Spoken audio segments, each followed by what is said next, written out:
Thank you to everyone for participating in this panel discussion.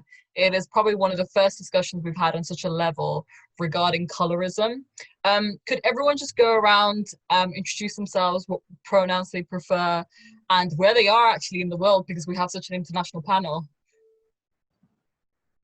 So I'll start. I'm Dr. Sara Webb, she, her, hers, and I am in Illinois in the US. Sarah, tell us a bit about yourself and what you do as well. Gotcha. Okay, so I'm an assistant professor at the University of Illinois in Springfield.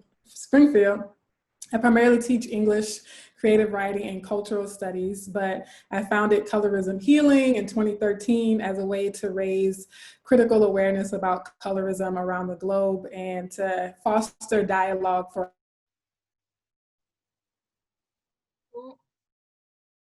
I can go next. I'm Seema Hari. I go with she, they pronouns, so either pronoun is fine. I am based out of Los Angeles right now, but I'm from India. And I am an engineer by profession, and I also do a little bit of modeling on the side to showcase the beauty of dark skin and represent dark skin Indians in the South Asian world.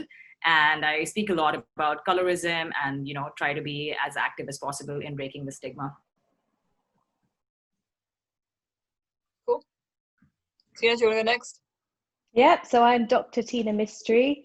I'm she, her, based in Birmingham, UK, in the middle of the UK. I'm a clinical psychologist who works in private practice.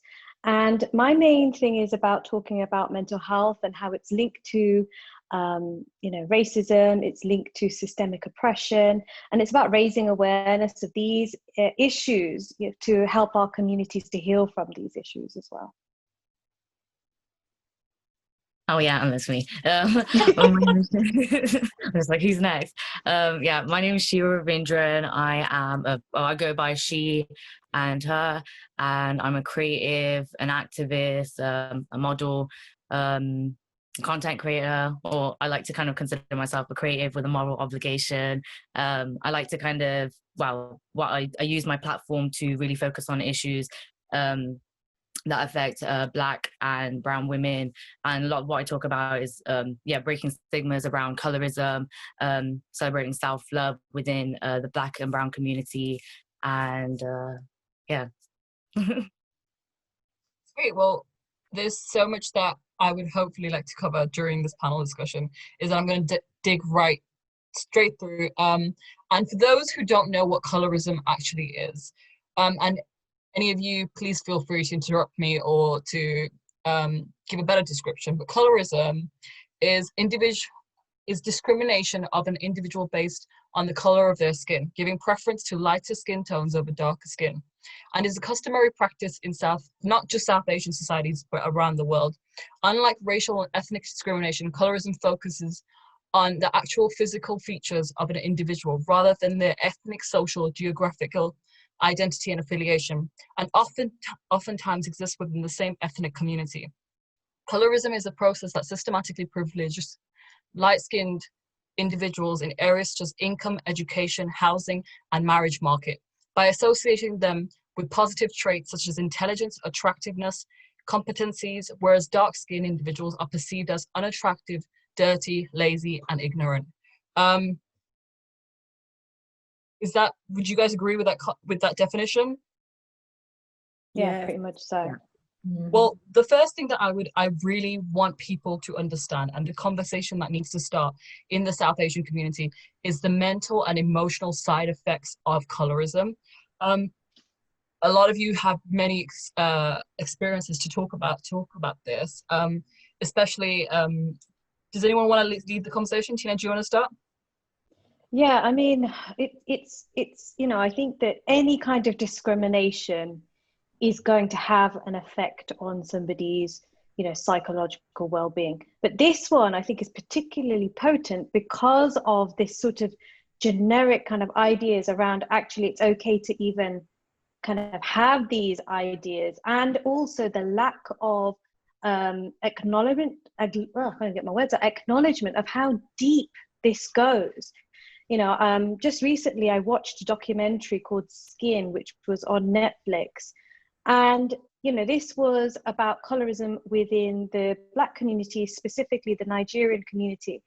And the lady who talks about this documentary, or you can see the physical and the psychological scars that colorism has on women in particular, that this was focusing on. So we're talking about, kind of real poor self-esteem, high anxiety, depression, self-hatred, self-loathing. It gets to that point where people hate themselves, to that extreme, to the point where we would even be considering body dysmorphia. So, this is, how bad it can get. But sadly, we live in a society that doesn't see how badly words can cut. Yeah, I would definitely agree with that. I think when I talk about colorism, especially since I've started talking about it in the past 5 years, I've made it a point to make sure that I mention how deeply it affected me. For the first, most formative years of my life, through my childhood and teenage years, I was depressed and suicidal, and I had access to no help. I didn't have words to express it. I didn't understand what depression was.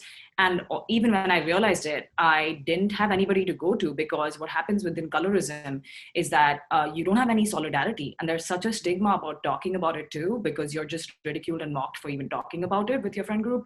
So I didn't have anyone to go to. And this is especially true with colorism, is that it's very, very isolating, because you have even the people in your family and your friend circle might reject you and might ridicule you for the same things. So there's no sense of community, which is why I made it a point that I would, always talk about how this is not just a cosmetic issue. It's not just about a cosmetic preference. It runs so deep, it's extremely discriminatory, and it actually leads to a complete loss of self-worth, which is what I went through. I wanted to be invisible. I wanted to just escape from this reality, because I saw no opening or no doorway to a happy life, because everyone kept repeating to me and my parents that I would be a burden on them because nobody would love me. I wouldn't find success because, successful women are all light-skinned. And it was just a complete... Yeah, sorry. I had a pop-up come up, but yeah, it was just a complete dehumanization of my existence. And to work my way out of that was such a long journey and such a long process that I don't want anyone else to go through that. So I try my best to focus on, making people understand that this, must be affecting you psychologically. So let's talk about it. Let's acknowledge it first. And like Dr. Tina said, we haven't even acknowledged this problem yet. It is so generalized and it is so normalized that people even talk about it as a problem. And one thing is that, colorism as a word doesn't even pass spell check most times, which is so tragic to me. I want to talk about this problem, but you're telling me this word is wrong. How is that even a thing? So I'm glad the conversations are finally starting to happen. Yeah, I can definitely relate to the sense of isolation and alienation. When you're experiencing colorism, you get a lot of gaslighting if you do try to bring it up, right? And people even are just extremely dismissive, and at best, right? And at worst, they actually accuse you of being colorist yourself, or even trying to bring up the issue, or you're being divisive, or you're just jealous, right? Or you are so petty and self-hating that you're taking it out on other people, right? When really all you're trying to do is share your experiences. And so that adds to the trauma, right? So the experience of colorism itself is traumatic, but as Seema is saying, when you also then try to express that trauma and that pain, then you get met with more rejection and more silencing. I completely agree with, sorry. Go ahead. Oh no, I completely agree with everything that's being said. Even the idea of there's no community when you're going through what you're going through, especially with colorism as a dark-skinned person. And for me, I always kind of talk on my platform how, for me, a lot of my self-hatred, especially for my dark skin, came from the ones closest to me, from members of my own community and my family members. And I even talk about going through the point of being in that struggle of sometimes being a westernized South Asian person, of also having your parents tell you to how, not just your community tell you to embrace your culture and yourself, but also telling you that your dark skin is worthless, and being put in that position of well, do I love myself? Do I hate myself? But more than anything, it's just having the people that, are meant to be telling you that you are beautiful and you're worth something, telling you actually you're worth nothing because of your dark skin. And when, even as an adult, overcoming the, colorism, and not actually being because of my family members, like having to overcome that through my own accord.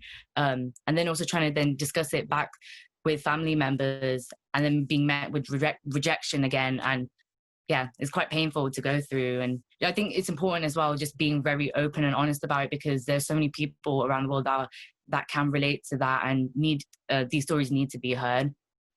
I was going to add, Go for it. As we are healing ourselves, right? Like a lot of the panelists are saying, we've gone through our own journeys of accepting our skin tone. But for me, it took longer to be okay with the fact that other people didn't, right? So even as I started to accept myself and my natural hair and my naturally dark skin, it was still painful that other people couldn't see the beauty. Even as I started to see my own beauty and worth, I recognized very painfully that other people still were not going to see what I saw. And it happens still to this day. Like, even after all these conversations have opened up, I still have people in my DMs and in my comments just saying that, you know, stop crying about it, you know, stop whining about it. We have all moved on. This is not a problem anymore. Or like, you know, I love making my skin light. So why do you have a problem with that? Well, you know, that celebrity loves her skin to be white. Why do you have a problem with that?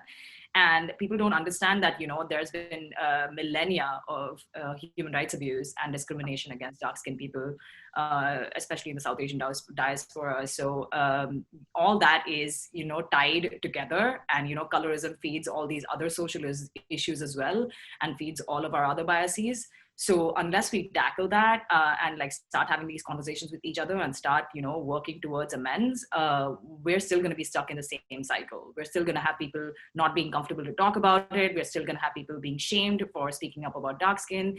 We're still going to have, you know, aunties and uncles telling their kids off for being dark skinned. So there's so much work that needs to be done. And unless we acknowledge it and unless we start the process, we're just going to keep running around in circles. Absolutely, I 100% agree with you.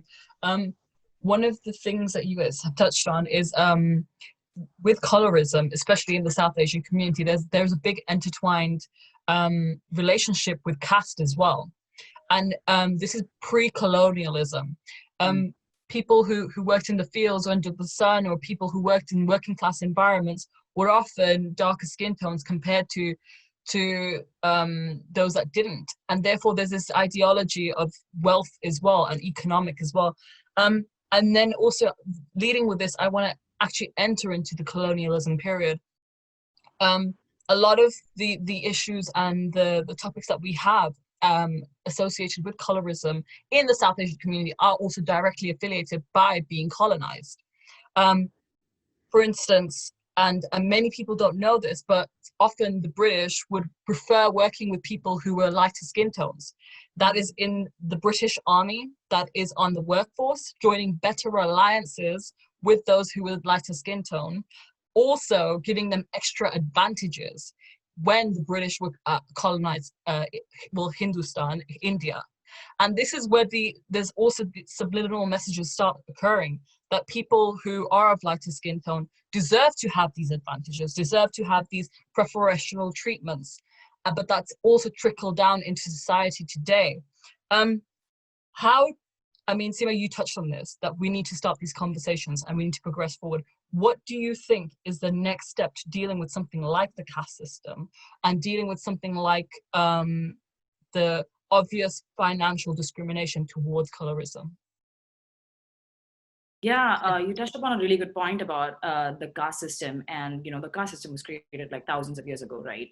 But back then, you kind of, you know, already had these undertones of, you know, higher castes and dominant castes protecting their gene pool and protecting their community by just, you know, allowing arranged marriages only, and, you know, pre-selecting only fair-skinned people to, you know, continue that supremacist narrative. But within the, you know, the Bahujan caste, you still had some solidarity. You still had some, you know, people who celebrated dark skin. And plus, in the Hindu mythology, you still had the gods and goddesses who were dark skinned.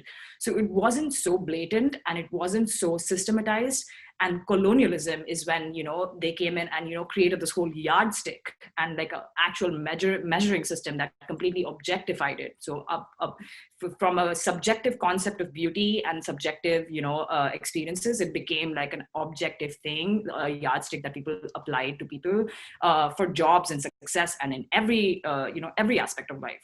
So I always say that, you know, it started with casteism and then it got, you know, completely systematized with colonialism because of all the things you said. And then these fairness creams came to the market and then exploited that completely and made it, you know, a complete business system, right? Which is measured by profit. So there's a lot we are at right now, and that is why the work that needs to be done also is multifold, right? It's not just one direction and like one thing you need to do and then we're set. So like I always talk about like first it starts with acknowledging the biases within yourself, because a lot of colorism is internalized, and until you work on your internalized colorist beauty standards, you can't really be accepting of yourself or other people. So start with yourself and like, you know, understand how you internalized it and understand, you know, how you're applying it to other people, and then work on that. And then the other thing is like uplifting other people. So uplifting and reaching out to, you know, your melanin rich brothers and sisters and siblings, and then, you know, start to have that conversation. And then on the systemic level, we need to have, you know, first drop these fairness creams altogether and refuse to allow these multinational companies to exploit this issue for their own profit. So stopping them also is really, really important, because unless we stop them, they're going to be driven by profit and they're just going to keep attacking the market with, you know, racist and colorist messaging. And then also increasing representation of, you know, dark-skinned peoples across the board, like across, you know, not just Bollywood, but in media, in news, in ads, in every single thing, in writers' rooms. We don't have any dark-skinned people in Indian, you know, movies when they're writing scripts for us even. So even in Bollywood movies that require, you know, characters to be dark-skinned, they find light-skinned people and put dark makeup on them, which further dehumanizes us, which says that, you know, even to play this character who is fighting colorism, you need a light-skinned person with dark makeup. So a lot of work needs to be done, but, you know, in my opinion, these are the main things, but I would love to hear everyone else's thoughts.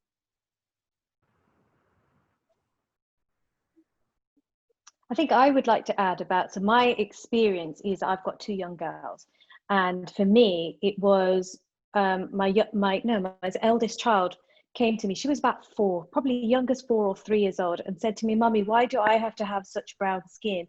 And why do you have to have such light skin?" And that at the age of 3 or 4, I just thought, oh my goodness, it's already seeped into her mind. And they still have this, you know, conversation around skin and this sort of preference towards light skin. And for me, I was massively conscious of race, you know, from an early age. So I made a conscious effort to look for dolls that looked like them. And my God, was that hard. That was probably the hardest job I had to do, to find a beautiful brown skinned baby doll, you know, so that my daughter can carry around and feel that, oh, this dolly looks like me. And sadly, what they are forced with is images of Barbie dolls that are all white, or blonde hair, blue eyes. And, you know, my youngest says to me, you know, I wish I had blonde hair. And I just think, oh my gosh, you've got beautiful hair. How can you say this? So again, this is, you know, for parents to do the education, but also schools need to be part of this conversation. You know, our communities need to be part of this education. You know, that this has got to be just something that we feel okay to confront. It's the language we use as well, you know. I mean, I've become really hyper aware of the language that I'm hearing, especially when it comes to trans. You know, it's not often that I kind of hear the word, oh, you've gone black, look at you, you've got really dark skin, you know, because you've been out in the sun. And I'm thinking, no, actually, I've gone brown, I've gone golden. And it's like, there's just reframing the words, reframing what it feels like for, what it feels like in the language we use. Because what does black actually mean? You know, again, is that negative? That's kind of this whole idea around what, you know, the language that we're using and how it can affect somebody. So we've got to start young. We've got to start with books. We've got to start with toys. All of that stuff has to happen so that we can see our faces, our children in the media, like you said, has to start from there. Yeah, and I would add too that just like this panel demonstrates too, that to really see effective change, we have to have global coalitions that are of the same mind and purpose, because we know that a lot of the companies, for example, media companies, beauty companies, and the industries are globally, centralized. And so I think their audience, right, their customer base, their consumer base is international. And so if we, collaborate and, have these conversations across the globe, then I think that sends a bigger message to people who are making these decisions, but also to each other, right? That we do have allies, right? Because again, a lot of us grew up, experiencing colorism and thinking that we were alone. And so maybe in our immediate communities, no one wants to hear about it. But, with the upside of the internet is that we can see that actually it's not just me, right? That there are a lot of other people experiencing these issues. And then I think what Dr. Tina was saying was really important about the language, right? And being a professor of writing and literature, definitely rewriting those narratives, both literally and figuratively, right? And so thinking about the words we use, also the way we describe people, the way we describe ourselves, the way we describe each other, like all those little things contribute to the conditioning of our minds and our biases and our preferences. Absolutely. I mean, we've naturally started talking about whitening creams and the whitening industry. Just so people are aware, this is $1 billion industry, not a multi-million, but $1 billion industry.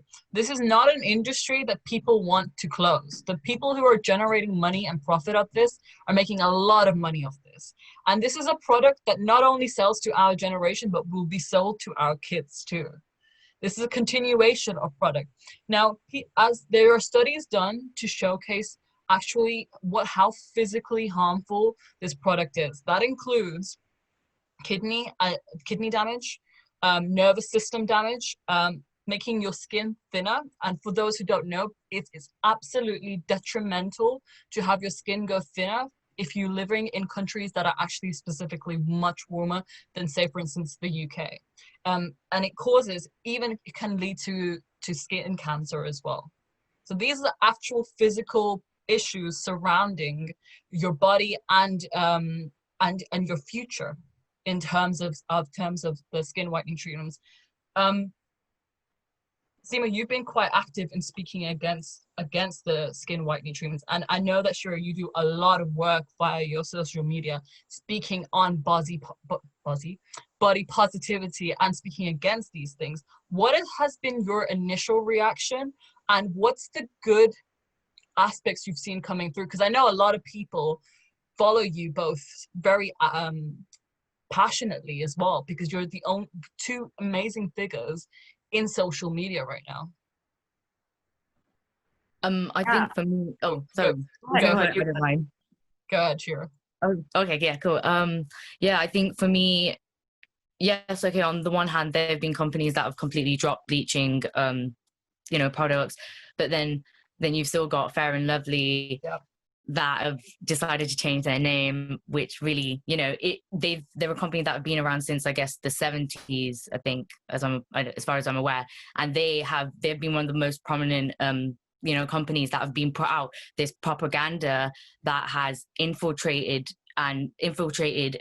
South Asian people's minds about the way that they view dark skin. So the damage is there and it's done, and it's continued till this present day and further continues. It's like, for me, it's like, okay, what now? We're having this conversation, but what are we going to do to start getting more discussion, and not just discussion out there, but also images out there, positive imagery out there to show dark skin in a positive way, to help dark skinned people to embrace themselves. Because for me, just it is frustrating seeing someone just say, oh yeah, we've changed the name of you're still putting out a violent product that is literally stripping away someone's melanin, and that doesn't change the way that's not changing anything, and that's still making people perceive their dark skin as something that they should be ashamed of. So yeah, sorry, I'm a little bit nervous, so I'm just Don't be like nervous. getting a bit shaky and keep on For going. those that don't know, I would highly recommend, and this is for men, women, non-binary, everyone, to check out Sheerah's Instagram. I think it's phenomenal. You don't just speak about being a dark-skinned woman. You speak about body hair. You speak about the stigma around it. You speak about mental health. You speak about what it is to be feminine as well. So absolutely, definitely check it out. And also, if everyone feels comfortable, I'm gonna shoot out everyone's social medias after this chat as well. But yes, Seema, you were leading on to that. Yeah, I was just saying everything that Sheerah said, obviously, but also, these companies have shown us now that they're not going to do the right thing. They're only focused on profit. Like Unilever had the opportunity to do the right thing, and they've been called out for decades, right? Like for decades, there are activists in India who've been calling them out. In 2014, their ads were getting so discriminatory, where they were literally saying that you won't get a job if you're dark skinned, you won't find a partner if you're dark skinned, and the advertisements were straight up disgusting, and that's why the Advertising Council of India had to step in and say, hey, listen, you can't do this anymore. You can't have these messages go out that overtly call dark skin inferior. You can't say light skin is superior. All this discrimination needs to stop. So in 2014, Unilever had to change their ads. They were made to change their ads because this ban went in. And since then, they've been focusing on marketing this glow thing, right? They've been focusing on saying like, hey, get this glow, like this super fair skin, light skin model who does not have like even an ounce of melanin in her skin. So they've been focusing on this word called glow, which is why I'm not surprised that they use that word, even though the name is grammatically incorrect, right? You can't have something that's glow and lovely, where one thing is called sort of like a verb or a noun and the other thing is an adjective. So if you think about like a multi-billion-dollar company with the best marketing heads in the world, if they're choosing this name, which is intentionally grammatically wrong, there must be a lot of profit and a weight behind this word glow. And they've been called out for decades by Indian activists, but they haven't done anything, right? They at least knew in 2014 what they were doing is wrong. Like I think that they know since 1975 what they're doing were wrong, but in 2014 at least they got the chance like straight from the government that this is wrong, right? But they still didn't do the right thing. So now I know now that I can expect very little from these corporations, which is why like the work of people like Sheerah is very important, that we start, using our platforms to tell people why melanin is a superpower and how dark skin is amazing, and like celebrate the beauty of dark skin. So even if they call it whatever they want, people stop buying these products because we transform the mindset. We change the perspective so that, we enable everybody to create their own beauty standards. We make beauty more inclusive by making it kind of like a kaleidoscope and a fluid concept that everybody gets to define for themselves. Because as long as you leave beauty standards up to a company, they're just going to keep moving the goalposts to where they make the most profit. So they're never going to have an inclusive standard of beauty, no matter how many times we tell them to. So we have to shift the power to the people. And luckily, with social media, we have that power. Like one of the few benefits of having internet and social media is that we get to define the messaging for the future, and we get to define the imagery for the future. And what I found is like, no matter how much I talk about stuff and I write articles and things like that, the imagery is what changes people's minds, very quickly. Very quickly, you'll have people who see themselves in a photograph and they will be like, wow, if this girl who has darker skin than I do, or who is as dark as I am, can have confidence and can be in front of the camera, so can I. So it changes minds very quickly because there's something about having something visual in front of you. So I believe that we do have I see the transformation happening already, but we should just realize that we have the power to do this, and we should just continue working, just assuming that these companies are not going to do the right thing for us. I mean, you touched on the power of visual aids, and there's actually a photo shoot that you did, Seema, with a mint sari on the beach, and that went viral. It's a freaking beautiful image, and like on my social media, it was on like so many people's stories of every ethnicity and race. That's the power of visual aids that we have. And that's the power of representation in media that we have. I know that, Sarah, you put up an Instagram post recently. Everyone can tell how much I'm on Instagram, by the way, of colorism in media. Could you please touch a bit more upon that? Wait. Oh, sorry. Did you say Sheerah? I'm No, so Sarah sorry. did. Sarah put I up got really Doc. confused. Sorry. It's all right. Wait, It's all right. Our names rhyme a little bit. Oh, sorry. I get so confused. Yeah, so I was, there's a post from the archives, right? And I was thinking, when I was writing the post, I was thinking about the fact that we are inevitably going to consume media in contemporary society. It's really difficult to say just never watch TV or never consume social media. So I was thinking about ways that we can consume it critically and have, you know, thoughtful consumption and kind of curate for ourselves the images, like you're talking about with Shira's Instagram post, curate our own images that are affirming for ourselves. And I also want to speak too to people who maybe themselves are not dark skinned. It's also important for you to see dark skinned people, right? So yes, these images help dark skinned girls especially develop their own self-esteem, but it also helps to recondition other people to not be biased against those who are dark skinned. And so some things we can do, again, is be selective, but also have these conversations. So when something is problematic, right, or when there is a lack of representation, raising questions, having those conversations with the people in our immediate communities, but also taking to the internet and to social media to have the conversations more broadly. Absolutely. So just what you mentioned as well, Sarah, that it's important for people who are fairer skin, like myself and Dr. Tina, we are fairer skin tone, but within my immediate family, so I have 3 sisters, we are all completely different skin tones, and I am the fairest of everyone. And you don't realize this growing up, but there is definitely preferential treatment, even within the immediate community, of the fairer skinned children in the family. They could be the same kids with the same parents, same personalities, same grades they're getting in schools. They could be the most kind-hearted kids, but they will definitely pinpoint and pick out certain kids and treat them in a different manner. And I only really started to understand this and how deeply it dwelled into self-confidence and self-worth once I started having those conversations with my sister. And because I'm the oldest as well, and in a South Asian community, you feel pressure to protect the little ones as well. I think, you know, Tina, you mentioned with your kids as well, that you feel this, man, how much pressure do you feel as a mother to protect your kids from this? Oh God, 100%. And you know, it's funny, you talk about the experience. My personal experience has been that out of my brothers and sisters, I was the darkest. So I actually had much darker skin growing up compared to my siblings.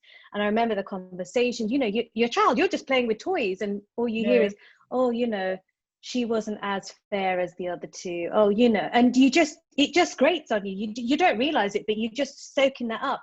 And then something happens during puberty, something happens, and all of a sudden they talk about how, you know, she's blossomed, or she's kind of, you know, ooh, her I think the literal translation is something like her skin tone has grown, or something, it's opened.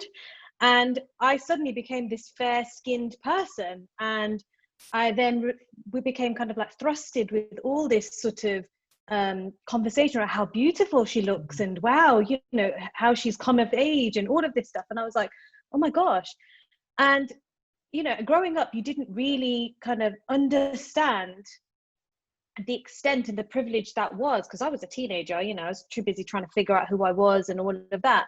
And, you know, for me, the moment when I started to really understand how damaging it was a conversation I was having with some really close friends of mine a few years back. And, you know, one of our friends just opened up, and it was just like, wow, she felt like this as a teenager. And teenage years are difficult as it is, you know, they're sticky, they're just really hard to manage. And then you've got this additional layer as a girl who is, you know, darker skinned, or feeling less than her counterparts, you know, her friends, her people who she should feel safe with. And like you were saying, Seema and Sheerah, that you have nowhere to go with these feelings. And that for me was like the most crushing moment, to hear my friend talk about how alone she felt in those struggles. I was like, oh my gosh, this breaks my heart. And now as a mother, my 3-year-old daughter is saying to me she doesn't want to be her skin color.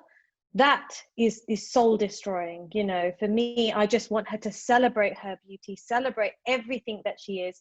So I am now making a massive conscious effort to really look at what she's consuming. You know, we are trying to consume books that show different skin tones. I am trying to pick Barbie dolls and dot toys, you know, that will represent her. But oh my gosh, please, manufacturers, get better at doing this, because as a mum, I'm literally sourcing the internet and finding it really difficult. So for me, I am massively protective over them, you know, and especially as both girls are very, they're different in their skin tones as well. And I think they know the differences as well. So parents, we have to do, it's our job to teach our kids. We have to be on this. We have to be the ones educating them. We have to be the ones teaching them about, you know, how people can make comments, and, you know, and just have an open, safe conversation. And that's what I want for my children, is to be, if they feel that they're not sure about something in any way, they can come to mummy and we can talk about this. Yeah, and I would add that, you know, it's actually the most damaging stuff that I heard when I was a kid. You know, kids were always bullying me. Kids were always, you know, trying to put me down, and bullying was just common across the board. But it actually came from teachers and parents, right? Parents would tell their kids not to play with me because my skin color would rub off on them. And that was especially damaging to me, because it came to my, you know, it represented to me that, you know, even adults have the same belief, so that must be right. Like, teachers would put me back and like say, you know, does your mom doesn't know how to bathe you? Does your mom doesn't know how to wash your face, and things like that? And those things stay with you forever. Like the amount of insults I've heard from kids, I've like, you know, denied and like normalized, but from mothers and parents, those are the things that still stick with me. And that's my only hope, that, you know, like, I don't want any kid to go through what I did when I was a child. And my hope is that, you know, we can stop that from happening. And it starts with, like you said, kids' books and like education, and teachers, especially teachers who are light skinned, being aware that kids could get bullied because of this. Because I remember going to a teacher about this, and she didn't have any tools to help me out. She just told me that, you know, bullying exists and you just have to toughen up. And that wasn't the right thing to say to me at that time. So teachers are not equipped to have this conversation. Parents are not equipped to have this conversation. So I feel like we need to start working from the ground up. And there is actually a great book that I found called the Colorism Project, which is an activity-based book for kids, you know, to just like understand through activity, you know, these kind of discriminations. And because they're doing an activity, they kind of remember it more. But we need to have it as a part of, like, you know, school curriculums. There's the organization Dark is Beautiful. That's what they focus on. They go and have workshops inside schools so that they can teach kids from the beginning that, you know, this is the kind of, you know, bad beauty standards and bad standards that exist in the world, but you don't have to take them and accept them for their word. You have the power to change it. And this is what it actually means to have that power. So yeah, we need to work from the ground up. And I feel like kids are the most vulnerable to this. And once you have that in your mind since you're a kid, it's just so hard to reverse. And then from there you go into teenagers, and teenagers are, you know, bad for everybody across the board. And if you're especially like dark skinned and being bullied for that, you basically have no escape. So. Absolutely.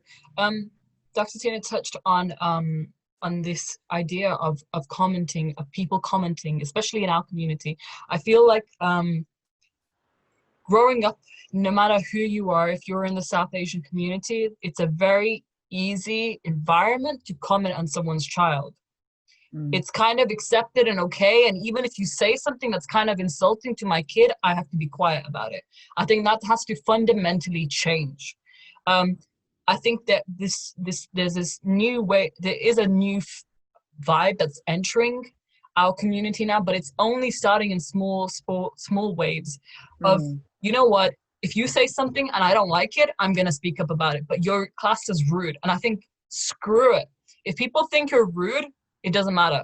We need to start actively commenting on it. And someone like me, who is in a privileged position of being fair-skinned, and someone insults my sister and I don't comment on that, that's performative allyship. That's not real. That's not actually being an ally anymore. And we need to start actually pushing the boundaries of cultural rules that we have as well. We have Go on, Seema. Yeah, you're absolutely right. So I lived my entire life because my parents told me that you don't say anything back to the bullies. And, you know, when people are shouting insults at you from the street, just hang your head low. act like nothing happened, keep going. And that was for my personal safety, right? Because if I go and fight with people on the street, that's the end. So they were trying to protect me. But the first time that I actually realized what people were doing was wrong was when my friend, who was light-skinned and my best friend at the time, she stood up to these bullies. We were walking down the street and somebody just hurled a really bad insult at me just for walking down the street, and she went and told those kids off in front of me. And that's the first time that I even realized that that was even a possibility. I didn't even know that. I was in 9th or 10th grade at that time. And I didn't even know this is like possible, that I can tell these bullies that they are wrong. And I didn't even know that they were wrong. You know, I thought that was right, that they had the right to call me all those things. So that was one of the first biggest turning points that I remember. And it happened because I had an ally in my best friend, and she stood up for me. So I believe that people with light skin, people with privilege have so much power, and we need to, in an imbalanced system that's like this already, you can't just be happy with stopping things and then things just remain at status quo, right? To lift this up, you have to put disproportionate amounts of energy onto the other side. And that requires, additional effort from all of us. So I feel like you hit the nail on the head when, we need allies, and we needed them yesterday. But now that we're here, start speaking up and showing up for people. Absolutely.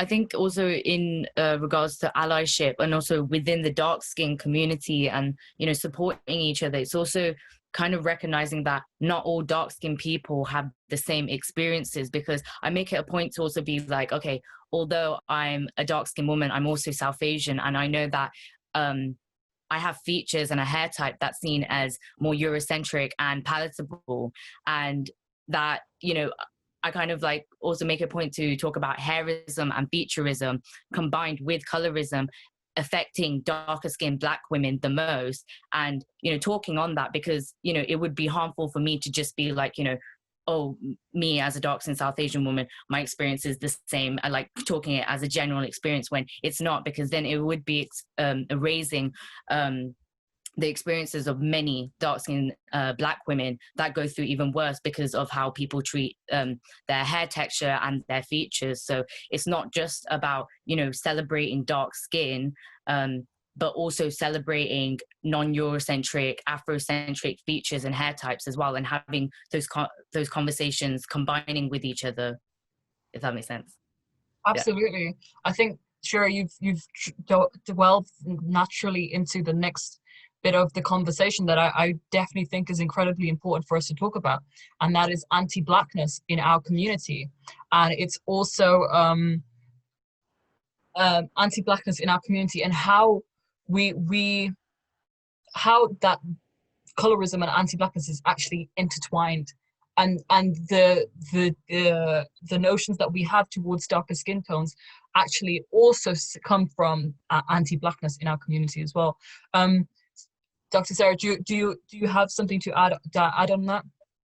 Yes, definitely. I was actually going to follow up with Sheerah in terms of amongst Black women, a lot of times, well, first I'll say this, is that the reason cross-cultural conversations are so important is because we have so much to learn from each other, right? It's not that having cross-cultural conversations collapses our experiences or tries to, make them a monolith, but there's a lot to learn between the comparisons and the contrast, right? And so one thing that has come up recently is that what's considered dark in every community might be different, right? And I actually think Dr. Tina's point about how in her family growing up, she was actually the darkest, whereas if she were in a different family, she might have been the lightest, right?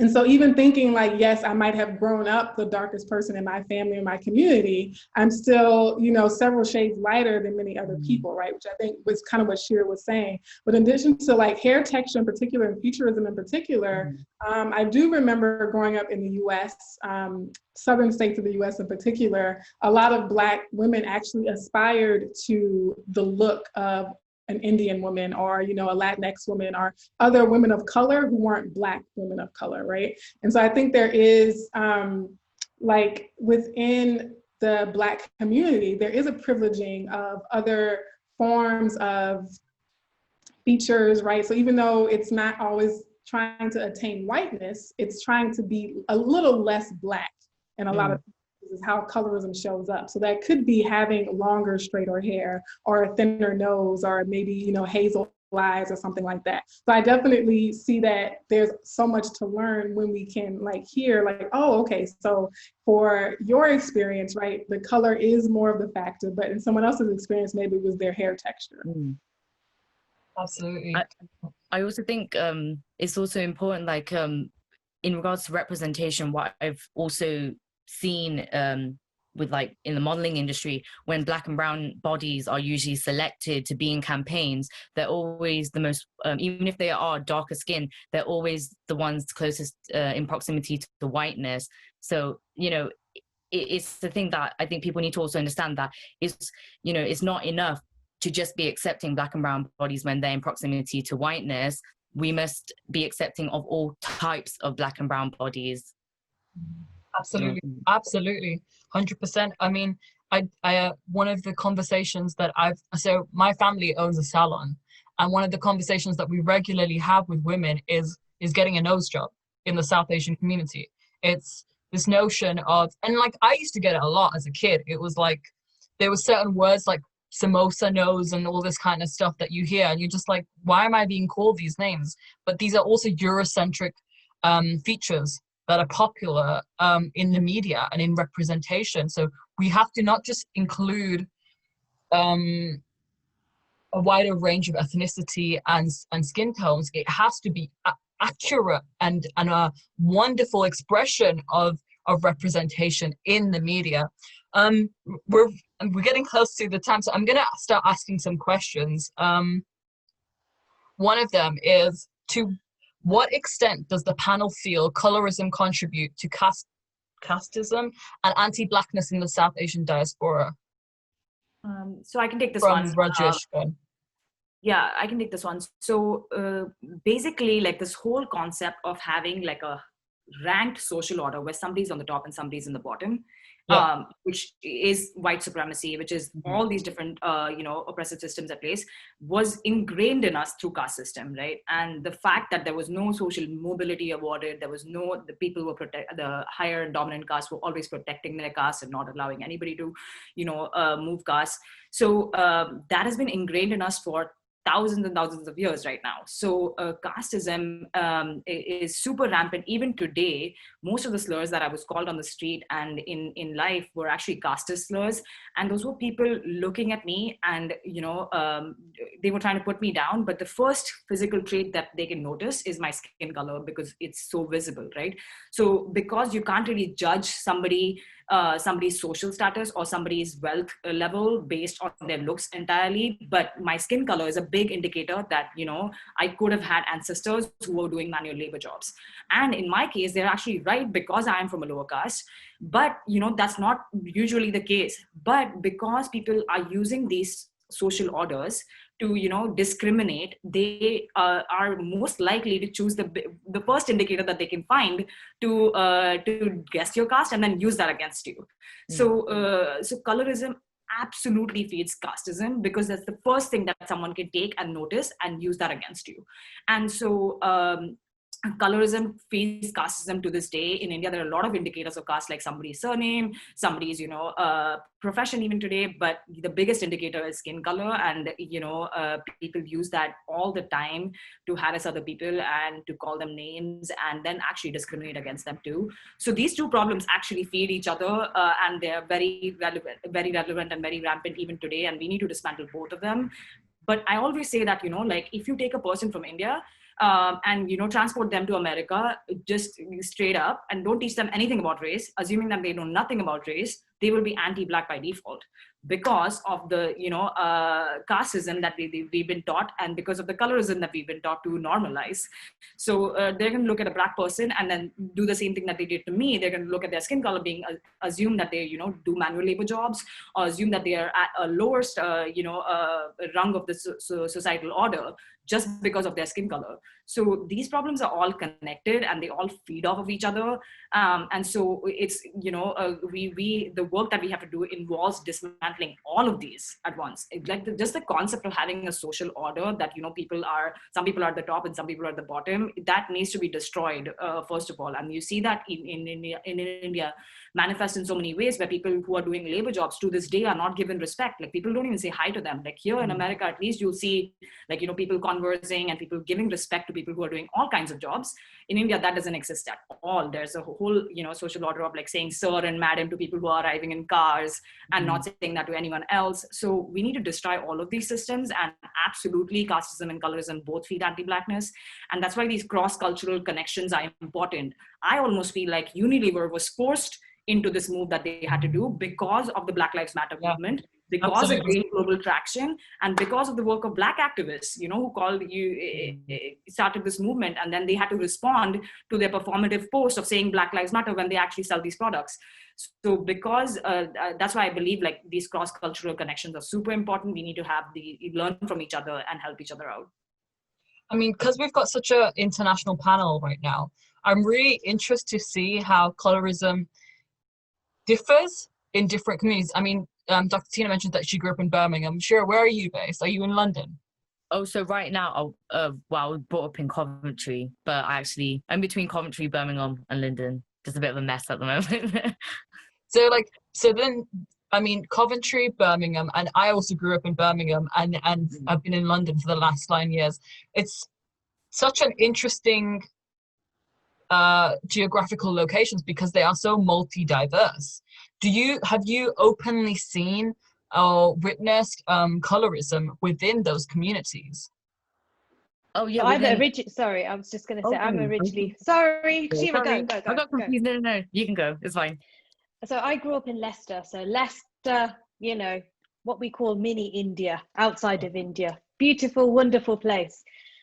But you can see it already. I mean, I spent most of my young adulthood growing up in Leicester, and you would see the hatred or the despise for immigrants coming from India versus those people who were already part of, the settlers, that, the East African Asians, for example, would be like, oh gosh, there they are, they're coming in and they're ruining Belgrave Road. And you can see already that kind of, distancing from them, that, oh, they're just so backwards, they're so this, and look at them, they're from these certain areas of Gujarat, and it is because they are often dark skinned, that's how they would be identified. And, it happens to this day. I think not long ago, I saw a documentary about how often these people who would be coming from India would be rejected from mandirs, from temples, because of the fact that they were dark skinned, because they were perceived to be low class. So it's even getting to that extent that they can't even go and pray, and that's just, I don't know what else to add to that, because it's just sickening, really. Sorry, Sheerah. I've just had a comment from Mira saying from Leicester too, and have absolutely heard those comments against those who are too Indian or darker, lower class. Go on, Sheerah. Oh yeah, so in regards to what I've seen and also my own experience, like especially in the West Midlands, there's a very large population of North Indians and Punjabis, and me being Tamil, growing up especially, I was one of the I think there was only 4 Tamil people in my year as well, but majority of the South Asians were all Punjabis, and seeing also the racism towards South Indians and Tamil people by North Indians, that was very normal. And even I see it now, and a lot of the comments that I used to, racist slurs that were shouted at me even on the street, came from North Indians, and that's what I was seeing anyway. But that's another discussion to even be had, because like I said, you can't even generalizing South Asian experiences when there's the racism that exists between South Asian groups, where other South Asian groups have more power because of, and are seen as close in proximity to whiteness and given more privilege because of their proximity to whiteness. And also just in media, in regards to also that term Desi, and not even relating to it, because I know in like the last couple of years, all of a sudden Desi's been a term to describe all South Asians, which is actually kind of like pissed me off, because of the fact that growing up, whenever I saw that word being associated, it was always associated to Punjabis and their culture, but never ever, and also very fair-skinned South Asian people, and never included South Indians or Tamil people, or any of the darker skinned South Asians in that term or conversation. Absolutely. I mean, the term Desi actually is not inclusive at all to all South Asia, and that's something that I think, and also how you mentioned internal racism that we have towards communities and people from countries that are dark skinned is actually something that we will explore in another panel discussion later on, once the festival finishes and I have some time to think. But it's something that we will definitely 110% be exploring.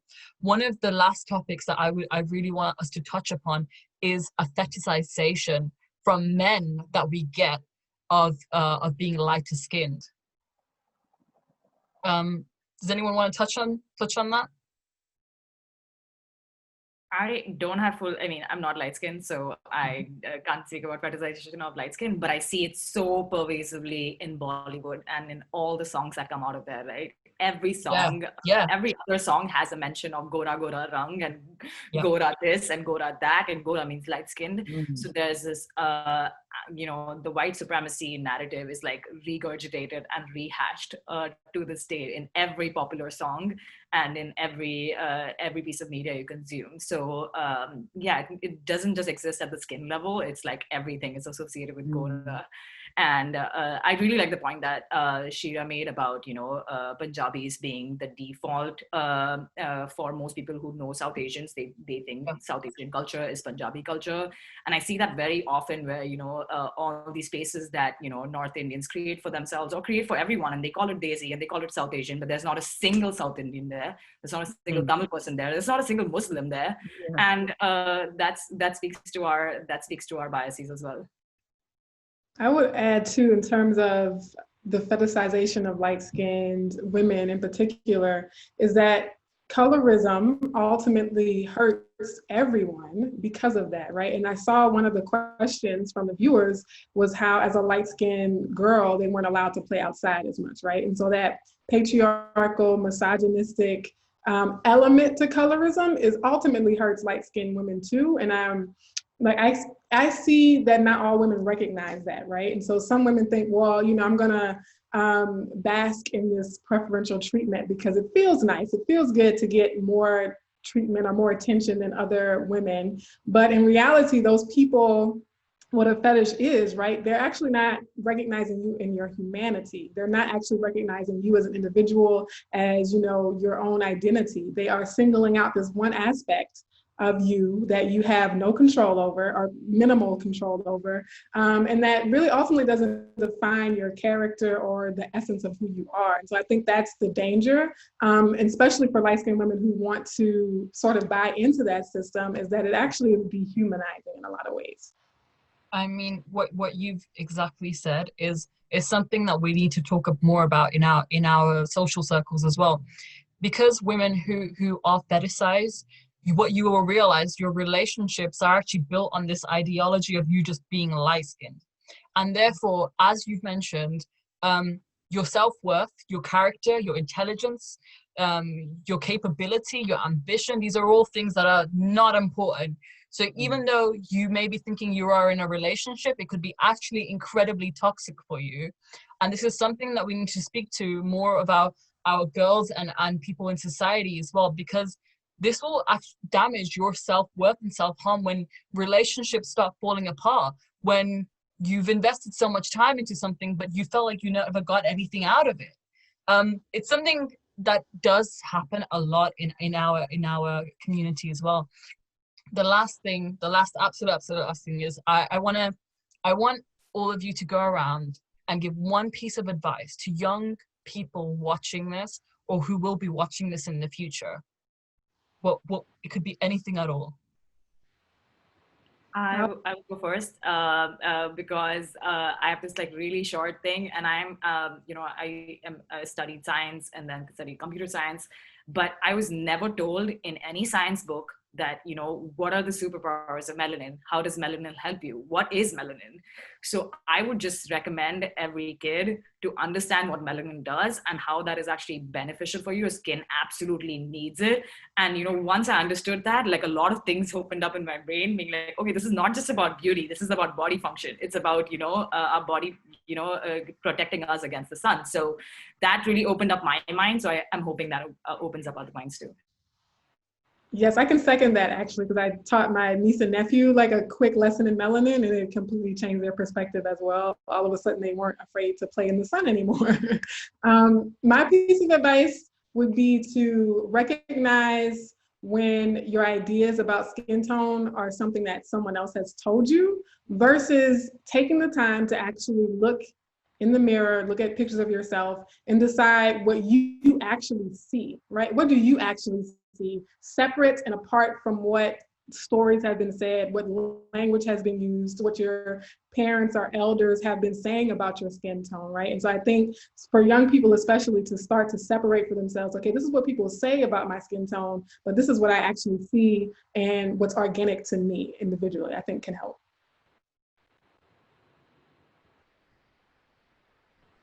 Sheerah, do you want to go? Sorry, I was just like waiting.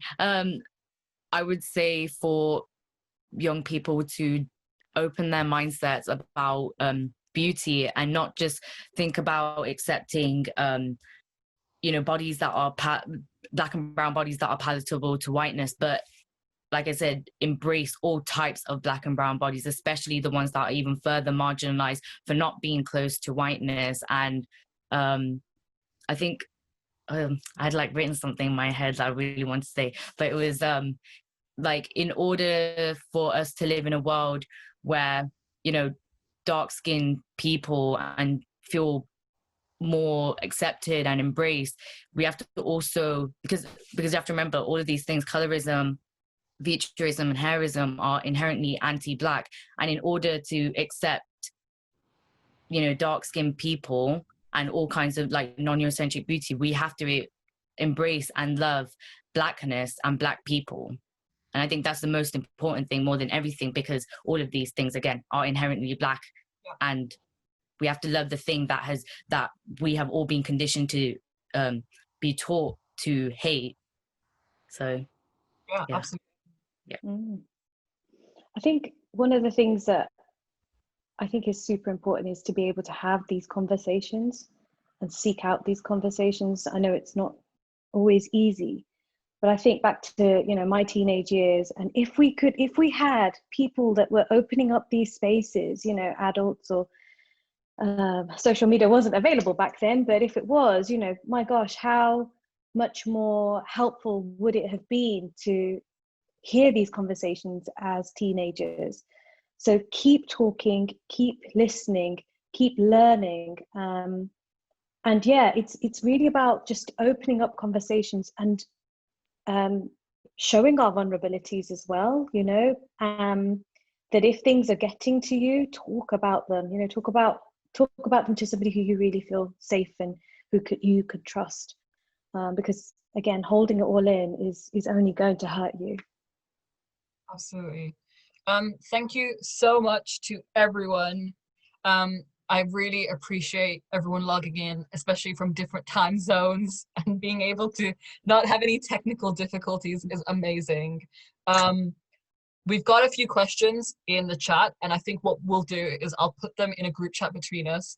And if you guys want to answer them later or create little videos and participate, we can absolutely do that. And I know we've got a whole load of questions on Facebook as well. So this is a conversation, and we've just started this conversation, but it will lead to something bigger. And I know for a fact that this is a field of discussion that Ruthless is 110% going to go down. It's but yeah, thank you to all of you for participating. It's been an incredible discussion, and your opinions and the information you've provided was literally life-changing. So yeah, and thank you to everyone who's participated in the chat. It's been very lively, and I really appreciate it.